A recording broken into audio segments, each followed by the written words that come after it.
Hey, what's up, everybody? This is Brian Cannon with another edition of OVWmania. No special intros this week because it's been a really busy week. I'm actually filming this on location from my workplace and using my cell phone, so I'm trying something new this week.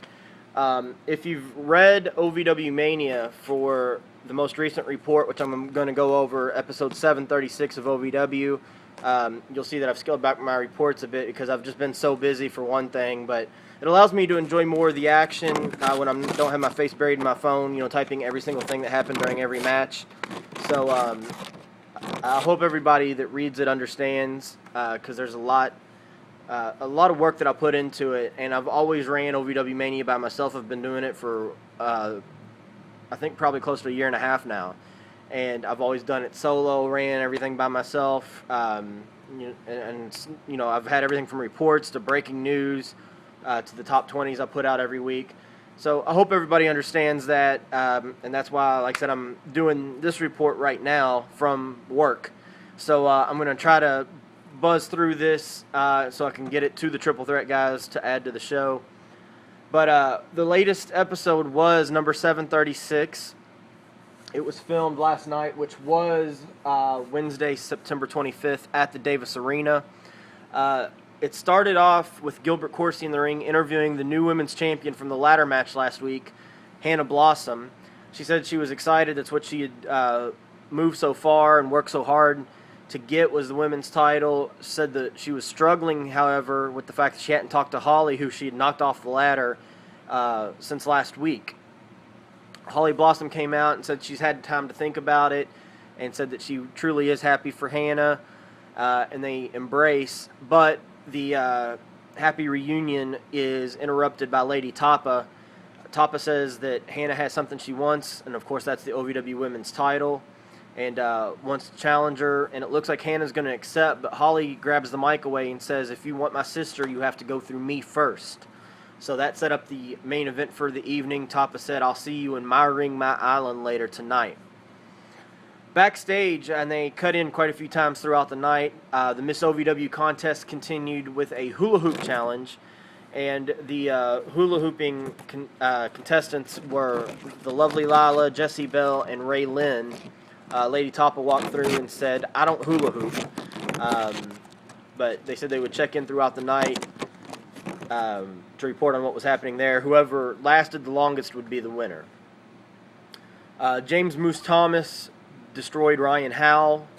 Timmy Danger told him to finish him off, but before he could, Jamin Olivencia ran out to run Moose off. And it looked like at that point it was definitely going to be James Moose Thomas versus Jamin at the next Saturday night special. Later in the night, Jamin had an interview backstage where he said that they were trying to put the bullseye on him, but he's going to put it right back on James Thomas and Timmy Danger. And he said that they can try to intimidate him, but he's going to intimidate them right back by challenging them for the heavyweight title at Saturday Night Special. So that has been confirmed now.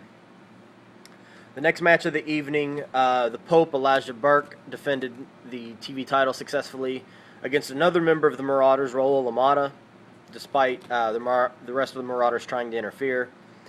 Backstage, as the hula hoop contest is going on, Jay Bradley walks by and looks at lovely Lila and calls her a hot mess. He then gets shoved up against the lockers by Marcus Anthony, who's mad about his loss from last week. He said they will have another match at Saturday Night Special, and he can't get physically involved with Jay until then, but he's going to go out to the ring and show him what's coming to him at the Saturday Night Special.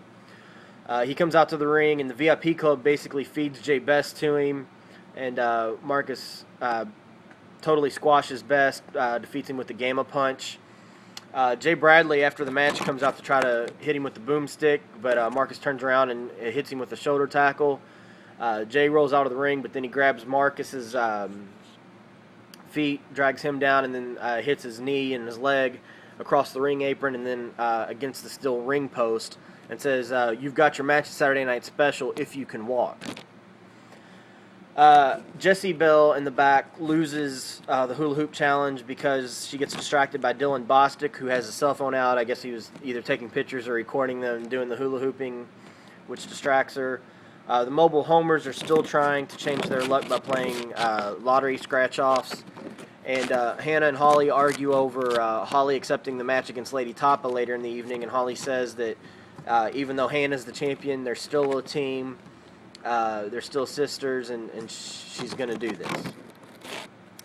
The Best Team Ever comes out next, followed by the OVW Southern Tag Team Champions, Michael Hayes and Muhammad Ali Vaez. Rudy takes the mic first and says that they were frustrated about not winning the Nightmare Cup, so some things were said that, probably shouldn't have been, and he talks about how close him and Ali used to be. Ali says he can respect that. He says, but at Saturday Night Special, he said they plan on still walking out as the OVW Southern Tag Team Champions and cementing their name as one of the greatest tag teams in OVW history. Jesse Goddard takes the mic and says the only reason they're still champions, though, is because the Best Team Ever was not still a team. They were not around when Ali and Hayes won the belts. And Hayes then yells out that the reason that they're not champions is because Jesse had been running around in a bunny suit while Rudy had disappeared. So naturally, tensions get high and they start shoving each other, and then the match starts between the captains, Ali and Rudy. Jesse and Michael end up getting into it again on the outside, and it spills into the ring. As referee Chris Sharp tries to get Michael Hayes back out of the ring, Jesse Goddard hits an enziguri on Ali, and Rudy rolls him up to get the 3 and the victory. Backstage in the hula hoop contest, the Marvelous Bodies, 4M, Mr. Marvelous, Melvin Maximus, and the Body Guy are watching the remaining contestants in the hula hoop contest. And the Assassin comes in and takes out the Body Guy. 4M runs off, and as he does, he bumps into Lila, which causes her to lose. So Ray Lynn was the winner of the hula hoop contest, and she was all excited, even though Lady Tapa, who was still back there, pushes her into a wall. She's still excited, still playing the dumb blonde role that she won.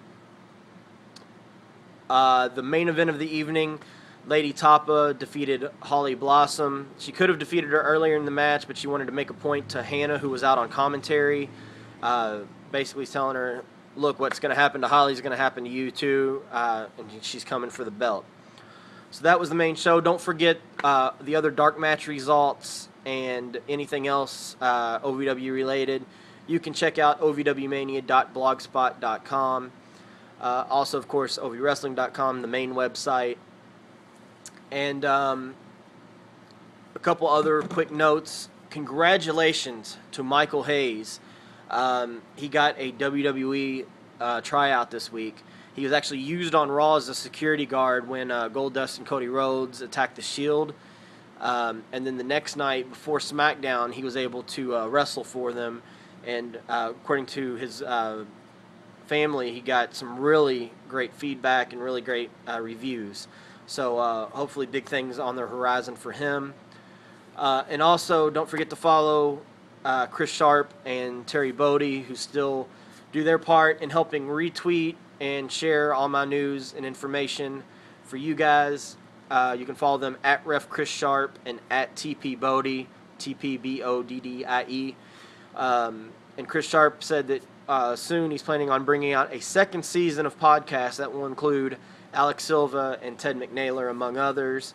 You can check out his wrestling podcast that only kind of has to do with wrestling by following him on Twitter and on Facebook. On Facebook, I think his name is Package Chris Sharp, so you can find him there as well. Follow him and listen to those awesome podcasts. Thank you to all you Triple Threat Talk viewers, all the readers of OVWmania for tuning in each and every week. And that is going to do it for this edition. I'm going to send it back to the guys in the studio. And have a great week. We'll talk to you again next time.